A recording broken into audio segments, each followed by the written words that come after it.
আৰু সঁচাকৈ কন্দোৱা মই কিয় কান্দিছো জানা না তুমিতো সংসাৰ কৰা নাই মায়া মোহতো কৰা নাই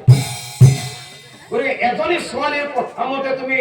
যেনেকৈ দৌৰি আহিছা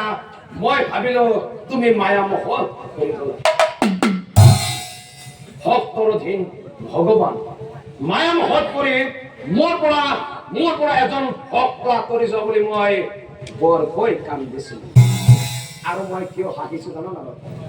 আনদিনাখন তুমি মোৰ ওচৰলৈ আহিলে ও নাৰায়ণ নাৰায়ণ নাৰায়ণ নাৰায়ণ এনেকৈ মাত লগাই আহা কিন্তু আজি তুমি মোক পোনে পোনে প্ৰভু বুলি মাতিছা সেইকাৰণে মই ভাবিলো নাৰদ মুনি সঁচাকৈ মতি ভ্ৰমে সেই ক্ষেত্ৰত মই বৰকৈ হাঁহিলো আৰু নাৰদ সেই যে ছোৱালীজনীৰ কথা মই ভালদৰে জানো ও প্ৰভু জানে নেকি তেনেহলে আনা প্ৰভু ও প্ৰিয়া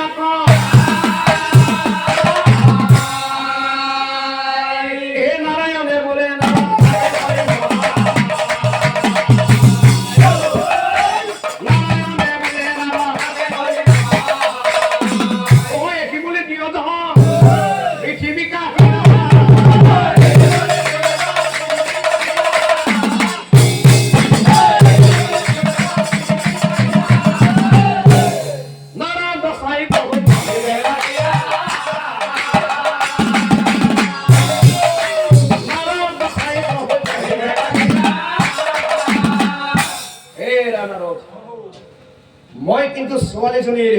ঘৰলৈ নাযাওঁ তুমি ছোৱালীজনীক ইয়ালৈ লৈ আহা গন্ধৰ্ব নিয়মে বিয়া পাতি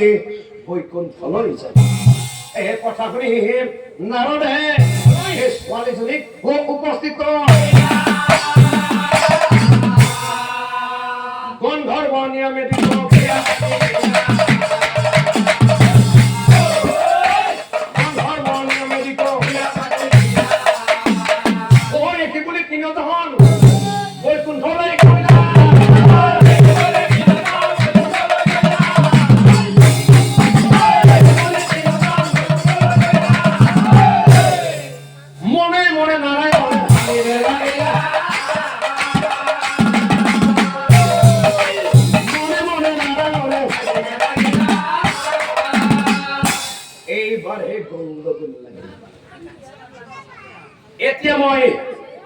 এতিয়া মই যমুনাক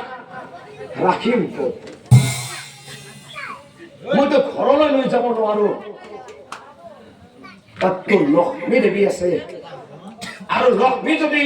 এই কথাটো গম পায় সাংঘাতিক গণ্ডগোল লাগে কি কৰা যায় এই গুপ্ত গৃহ এক প্ৰভুই কৃষ্ণজন নারদ মুনি চাই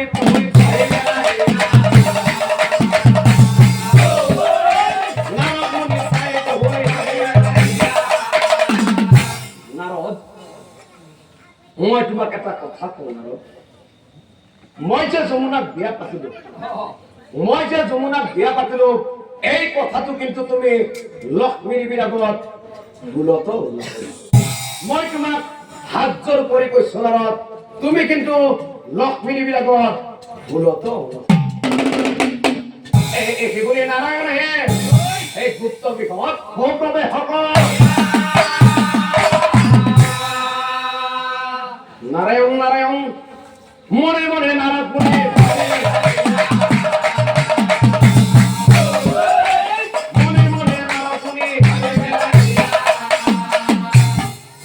প্ৰভুই তোমাক কি কথা কৈছে যমুনাৰ কথা লক্ষ্মী দেৱীৰ আগত ক'বলৈ বাধা দি থৈ গ'ল আৰু যদি মই যমুনাৰ কথা লক্ষ্মী দেৱীৰ আগত নকওঁ তেনেহ'লে এই নাৰদৰ ধৰ্ম থাকিব মইতো ক'বই লাগিব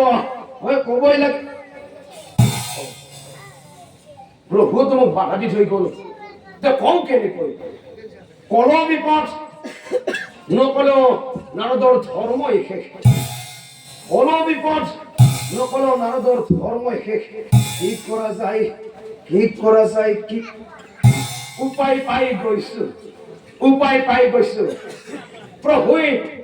প্ৰভুই যমুনাৰ কথা লক্ষ্মী দেৱীৰ আগত কবলৈ বাধা দি থৈ গল ঠিকে আছে কিন্তু প্ৰভুই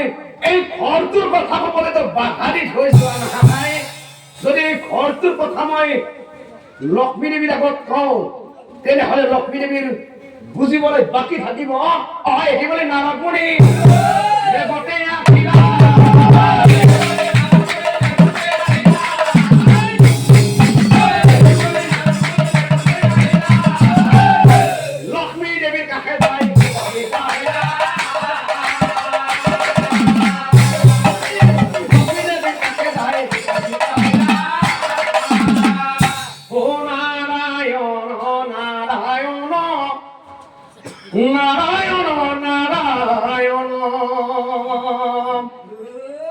লক্ষ্মী আই প্ৰণাম গ্ৰহণ কৰিব লক্ষ্মী আই সেই ফালৰ পৰা বিনা বজাই হৰি কীৰ্তন কৰি আহিছিল আহি থাকোঁতে দেখা পালো এটি সুন্দৰ ঘৰ ওচৰত গৈ দেখিলো ঘৰটোৰ সন্মুখত থিয় দি আছে স্বয়ং ভগৱান আৰু প্ৰভুক গৈ সুধিলো প্ৰভু ঘৰটো কাৰ প্ৰভুৱে ক'লে ঘৰটো হেনো প্ৰভুৰ নিজৰ এতিয়া লক্ষ্মীয়ে কথাটো হ'ল প্ৰভুই যে নতুনকৈ ঘৰ সাজিছে বেলেগ কৈ আছে কিবা সংসাৰ নেকি আহিলো ভাবি চাব লক্ষ্মীয়ে নতুন ঘৰ বেলেগ কৈ আছে লক্ষ্মীয়ে প্ৰভুৰ নিজৰ ঘৰ বুলি কৈছে ভাবি চাব সংসাৰ হ'ব পাৰে বেলেগ আহিলো লক্ষ্মীয়ে নতুনকৈ ঘৰ সাজিছে ভাবি চাব নতুনকৈ ঘৰ সাজিছে প্ৰভু তাত আছে ভাবি চাব লক্ষ্মীয়ে নতুন সংসাৰ হ'ব পাৰে ভাবি চাব একেবাৰে নাৰাপুনি ওলাই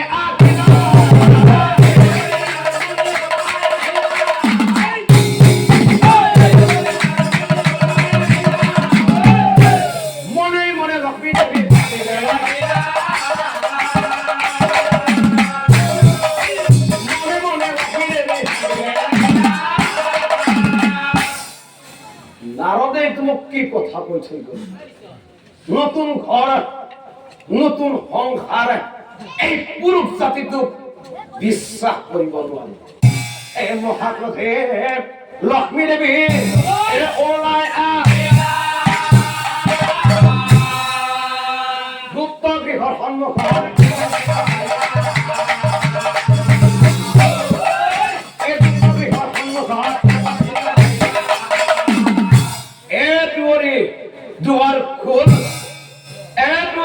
দুয়ার খোল দুয়ার এ প্রভুর সঙ্গে যমুনা তো দেখিবা এ মহাক্রোধে লক্ষ্মী দেবী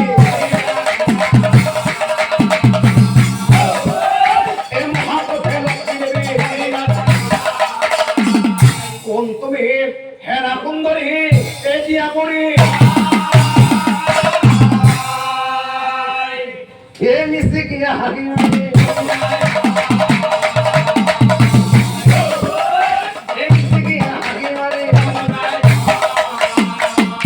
লক্ষ্মী আই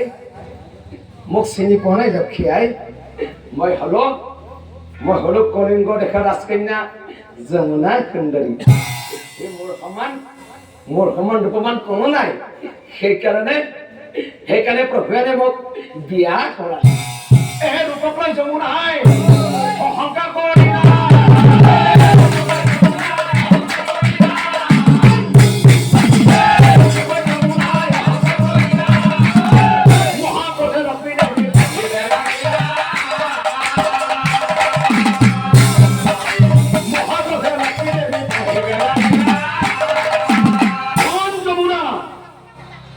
ৰূপক লৈ তই যি অহংকাৰ কৰিলি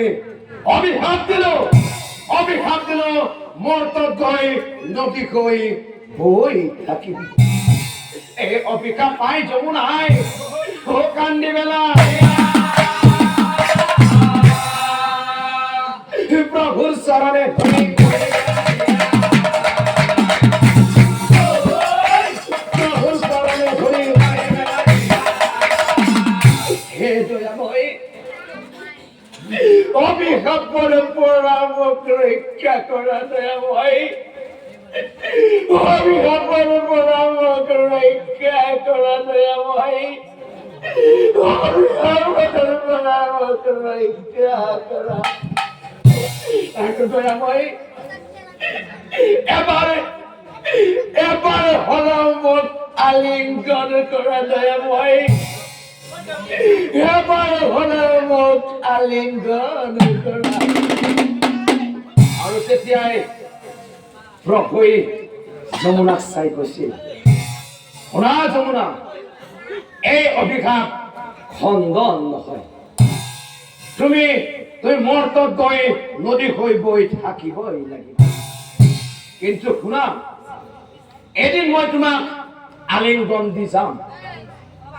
যেতিয়া মই শিশু ৰূপ ধৰি মথুৰাৰ পৰা গোকুললৈ যাম সেইদিনাখনে তোমাক মই আলিঙ্গন এই কাৰণে নাৰায়ণ ও পানী তপ এই কোলাৰ পৰা যমুনা পহৰি খেলা মাৰি দিলা এই কোলাৰ পৰা যমুনা পহৰি খেলা মাৰি পুনৰাই যমুনা ও পানী তপ কৃষ্ণক লৈ বসুদেৱে গোকুললৈ গ'লা কৃষ্ণক লৈ বসুদেৱে গোকুললৈ গ'লা অহৰে তোমাৰ চৰণে